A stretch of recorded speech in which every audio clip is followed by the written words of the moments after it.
नमस्कार, news BK में आपका स्वागत है। मैं हूं आपके साथ रवि प्रधान। झांसी दौरे पर आए निषाद पार्टी के राष्ट्रीय अध्यक्ष व उत्तर प्रदेश सरकार के कैबिनेट मंत्री संजय निषाद ने झांसी दौरे पर आते ही एक बड़ा बयान दिया है। उन्होंने पूर्व की सरकार को रावण रूपी सरकार तथा वर्तमान की सरकार को राम रूपी सरकार बताया है। वहीं उन्होंने समाजवादी पार्टी के सुप्रीमो व उत्तर प्रदेश के पूर्व मुख्यमंत्री अखिलेश यादव पर तंज कसते हुए कहा कि हमारी उनको सलाह है कि वो ऐसे अपने पार्टी में सलाहकार बरकरार रखें तो भारतीय जनता पार्टी को उनका विरोध नहीं करना पड़ेगा। मैं आज के पत्रकार वार्ता का मुख्य विषय था कि अंग्रेजों मुगलों से सताए हुए पिछली सरकारों से सताए हुए मछुआ समुदाय के कल्याण के लिए पिछली सरकारों ने 67 वर्ष में केवल 3,000 करोड़ रुपया दिया था, लेकिन मेरी सरकार 20,000 करोड़ रुपया पहली बार 2014 में दी, फिर 6,000 करोड़ इस बार दी केंद्र ने।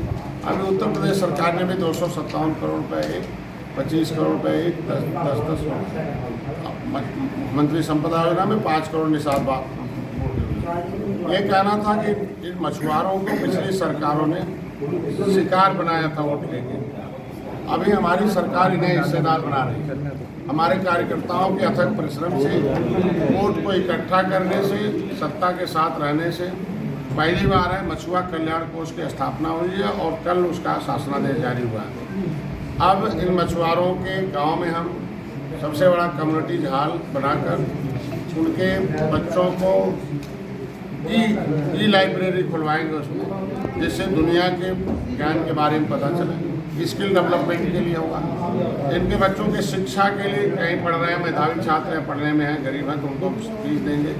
इनके इलाज के लिए है, चिकित्सा के लिए, चिकित्सा भी हम चिकित्सा में सहायता करेंगे, चाहे एक्सीडेंटल हो चाहे जैसे भी, दुर्घटना में भी हम इनका सहायता करेंगे और कहीं ये दैविक आपदा हो गई उसमें भी करेंगे। और हमारे लोगों के पिछली सरकारों ने जो सर्वे किया था, जो उसमें इन लोगों का सर्वे में नाम ही छूट गया था, या छोटे मोटे अधिकारी हैं जो गरीब हैं, इनके नाम ऐसे काटते पाटते रहते हैं। ऐसे गरीबों के लिए मकान की व्यवस्था आई है कि जो मछुआरे हैं उनको हम मकान भी बना के देंगे। तो पहली बार है 70 साल से कि इनके तरफ प्रधानमंत्री मुख्यमंत्री ने चिंता की और चिंता करने के बाद काम भी किया। मैं अपने सरकार को, अपने माननीय प्रधानमंत्री और माननीय मुख्यमंत्री को धन्यवाद दूंगा। कार्यकर्ताओं को भी उन्होंने किया। कल से शुरू हुआ है और 31 तारीख तक हमें इनको पूरा का पूरा कागज दे देना। इसीलिए हम लगभग दौरे पर निकले हैं और हर जिले में जाके प्रेस के माध्यम से, आपके माध्यम से गांव तक एक आवाज़ जाएगी और वो एप्लीकेशन डाल देंगे। गांव में प्रधान से प्रस्ताव करा लेंगे और हमारे जो विभागीय कार्यालय है, मत्स्य विभाग के कार्यालय में ला जमा कर देंगे। तो निश्चित रूप से उसे जल्दी से जल्दी अपने बनवा देंगे। देखिए, उन लोग समय में प्याज पर सरकार बदलती रही है, यहाँ तो आलू छोटी चीज़ हो गई।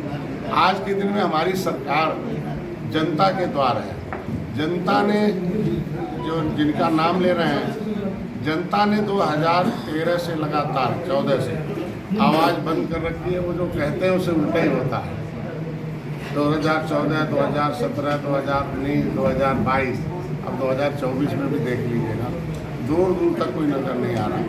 मैं तो यही मैं उन्हें राय दूंगा कि ऐसे सलाहकार जो 2014 से लगातार 2022 तक इन्हें कहाँ किस पावदान पर पहुँचाए हैं, तो उन सलाहकारों को ऐसे रखे रहें तो 2024 में भी हम लोगों की सरकार बन जाएगी। मंत्री जी, प्रयागराज में उसको लेकर के सरकार के तमाम मंत्री कह रहे हैं कि गाड़ी पलट सकती है, विपक्ष को इस बात की चिंता है कि गाड़ी नहीं पलटे। नहीं यार, ये जो गाड़ी पलट सकती है और नहीं पलटे, ये अलग एक एक्सीडेंटल मामला है। लेकिन हमारी सरकार में मुख्यमंत्री जी को धन्यवाद दूंगा कि कोई भी घटना होती है वो चिंताजनक है, उसको निंदा करते हैं, लेकिन जांच होता है और जांच में कोई भी जो पाया जाता है, जो कानून अपने हाथ में लेता हो, संविधान के विरोध में काम करता हो, दहशत फैलाता हो, माफिया हो, गलत ढंग से जमीन, तो उसके कितना बड़ा रसूखदार हो, उसके खिलाफ कार्रवाई होती है। अब कार्रवाई करके आपके सामने रखा भी। मंत्री जी इसी घटना की बात करें अगर, तो अपराधियों तक तो भी पहुंच ही नहीं पाए आपकी सरकार के। हम तो कहाँ पहुंची अपराधी ये सरकार मैंने बमबाद गिरफ्तार नहीं है। मैंने कहा कि जांच होता है और जांच में जो दोषी पाए जाते हैं उनके खिलाफ कड़ी से कड़ी कार्रवाई होती है।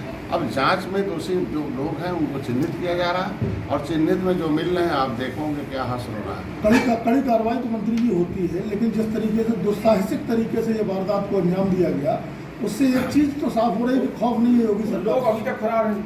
देखिए, अगर खौफ नहीं होता तो जनता हमें दोबारा सुनती नहीं। जनता तो अपराधियों में खौफ नहीं। एक दो नहीं, अपराधियों में अब खौफ तो निश्चित है कि आप देखो कि 24 घंटे के अंदर उन्हें चिन्हित करना, उनके खिलाफ कार्रवाई करना, और वो जिस तरीके से खौफनाक घटना किए तो वही पुलिस के ऊपर कर रहे थे, पुलिस ने जवाबी कार्रवाई में आप देखो उनको क्या किया। ऐसे लोगों को अब उत्तर प्रदेश से जगह नहीं, उत्तर प्रदेश में वो नहीं रह पाएंगे।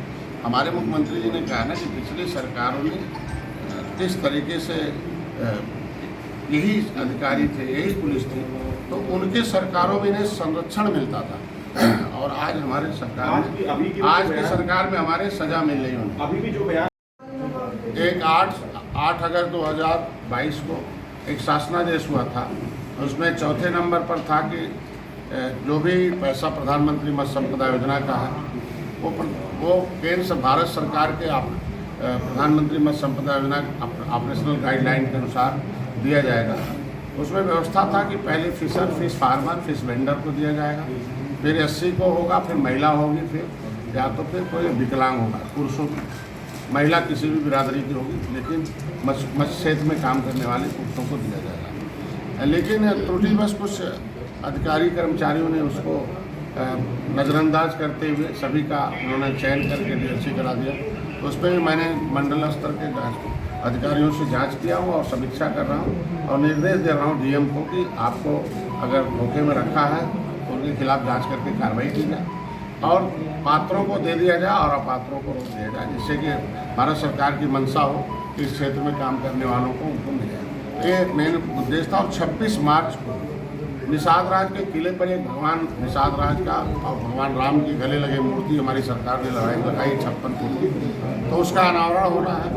वैसे भी तो हम हर साल हम परंपरागत ढंग से निषाद राज के उस चैत्र शुक्ल पंचमी को हम निषाद राज की जयंती मनाते हैं, क्योंकि निषाद राज भगवान राम का चैत्र नवमी को जन्म हुआ था, उसे 4 दिन बड़े थे पंचमी को, तो हम रामायण, वाल्मीकि रामायण और तमाम शास्त्रों के आधार पर उनका जन्म जो पंचमी को, तो चैत्र शुक्ल पंचमी को हम लोग 2013 से लगातार मनाते हैं। लेकिन इस बार का थोड़ा विशेष होगा, उसमें अनावरण में प्रधानमंत्री और गृह मंत्री और माननीय मुख्यमंत्री को मैंने आमंत्रित कर रखा।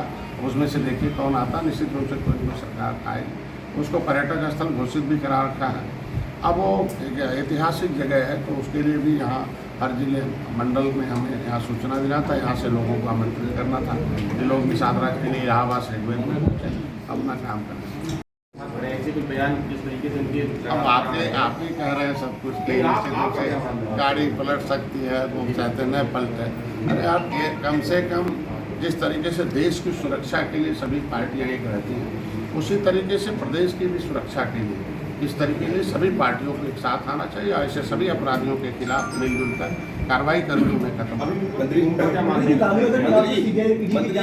आपकी विभाग की बात कर रहे हैं, लगातार औचक निरीक्षण कर रहे हैं अपने विभाग के, वहाँ पर जो अधिकारी हैं वो एब्सेंट मिल रहे हैं, उनके खिलाफ क्या कार्रवाई चाहिए? मैंने कल लिख के दे दिया कि एक दिन एब्सेंट थे और उनका वेतन काटने का ऑर्डर कर दिया, और मैंने कहा कि स्पष्टीकरण लिया जाए क्यों नहीं आए थे।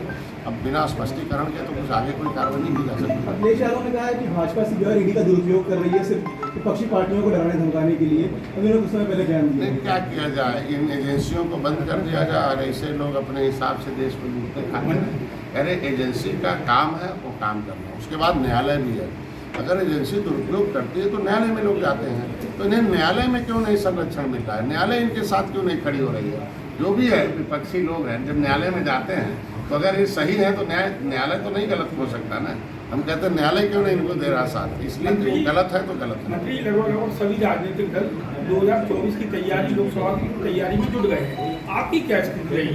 हमारी भी सरकार, हमारी भी पार्टी लोकसभा में है और हम लोग लगभग सीटों की डिमांड करेंगे। हम लोग सीट के लिए नहीं, जीत के लिए काम करते हैं। जब से हम आए हैं, आपने देखा 2017 में सपा, 2019 में सपा बसपा एक हो गई, फिर भी निजात पार्टी मोदी के साथ खड़े हो गए, देखो सब खत्म हो नहीं तो गया। आपको तो मैं सीटों 2022 में आप देख लो, हम लोग आए और एक ऐतिहासिक जीत हुई और 15 सीटें हमने लिया था और 11 सीटें ऐसी थी जो कभी भाजपा उसमें जीत नहीं रही। लोकसभा में क्या स्थिति रही? लोकसभा में निश्चित रूप से निषाद पार्टी अपने सिंबल पर लड़ेगी और लोकसभा में जाएगी। अभी तो शुरुआत है हमारी। और भारतीय जनता पार्टी जब बड़ा भाई हमारे मोदी जी, अमित शाह जी या योगी जी हैं, वो तो भारतीय जनता पार्टी तो पूरी सीटों पर तैयारी कर रही है। हम भी पूरी सीटों पर तैयारी कर रहे हैं। हम दोनों भोजन भरी थाली, देखिए पहले भी तय हो गया कि भोजन भरी थाली ही कमल है, कमल ही भोजन भरी थाली है। वो किस तरीके से हम लोगों की स्ट्रेटजी है, रणनीति होती है कि कहाँ भोजन भरी थाली लड़ेगी। केवल कमल को ही आगे बढ़ाना है।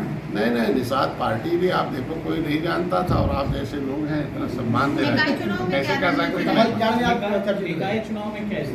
निकाय चुनाव अभी सुप्रीम कोर्ट में हमारी पार्टी, क्योंकि सुप्रीम कोर्ट है ये पिछड़ों के साथ खड़ी है और हम अपने सरकार को धन्यवाद देंगे कि समय सीमा के अंदर आयोग की रिपोर्ट आई है और आयोग की रिपोर्ट को सक्षम हम समझ